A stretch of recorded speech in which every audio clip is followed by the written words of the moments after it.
C'est une affaire pas comme les autres, celle des ex-GMS licenciés économiques en 2017 dans le cadre d'un PSE invalidé par le Conseil d'État en 2020. En préambule à l'audience très attendue d'aujourd'hui, un rassemblement de soutien au goût amer. Avec les nouvelles lois Macron, on est passé de 3 ans à 1 an pour se retourner au niveau des prud'hommes. Et le souci qu'il y a eu, c'est qu'on a mis 2 ans et demi pour détruire le PSE et le plan social, quoi. Et en fait, ici, il n'y a que 58 salariés qui ont cru depuis le début à cette revanche juridique. Et il devrait ici y avoir 157 dossiers prud'homaux.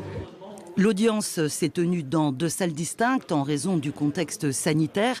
Les plaidoiries ont duré près de 2h30 et les ex-GMS espèrent obtenir des indemnités supplémentaires eu égard aux préjudices subis.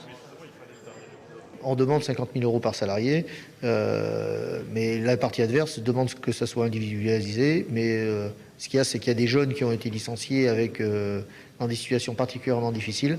Et on sait que ceux qui ont peu d'ancienneté toucheront peu dans cette condition. Le Conseil des prud'hommes a finalement annoncé qu'il rendrait sa décision le 24 septembre prochain.